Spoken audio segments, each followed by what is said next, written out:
జగన్మోహన్ రెడ్డి గారితో నేను మాట్లాడినప్పుడు నేను చెప్పా, మీ మనసులో నాకు స్థానం లేదు. ఈయనకి మనసే లేదంటే ఇంకా మనసులో స్థానం అంట. మీ చుట్టూ ఉండే వాళ్ళ చెప్పుడు మాటలు విని తప్పుదోవ పట్టొద్దు. చెప్పుడు మాటలు వింటావా అన్న నువ్వు?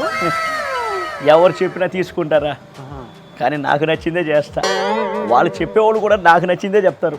లేకపోతే మీకు ఎవరు నిజాలు చెప్తున్నారు, ఎవరు అబద్ధాలు చెప్తున్నారు అన్నటువంటిది మీరు పూర్తిగా అర్థం చేసుకోండి. వాళ్ళు వీళ్ళు అబద్ధం చెప్పడం ఏంటి? అబద్ధానికి పెద్ద ఈయనైతే భవిష్యత్తులో కూడా మీరు ఇంకా ప్రజలకు సేవ చేయాలి. భవిష్యత్తులో ఇంకా సేవ చేయడం ఏంటి? అవకాశం ఇస్తే సేవ చేసుకుంటాడు, అంతే కదన్నా. ఈ కోటరీ నుంచి ఏ రోజైతే ఆయన బయటపడతాడో ఆ రోజు ఆయనకు భవిష్యత్తు ఉంటుంది. ఏ ఆపోయా, నా పార్టీ ఏమన్నా కోల్ఫాలమా? ఆ క్వార్టర్ వల్ల నేను వెళ్ళిపోయాను. క్వార్టర్ వేసుకొని కొనుక్కోకుండా. ఈయన తాగడా అన్న?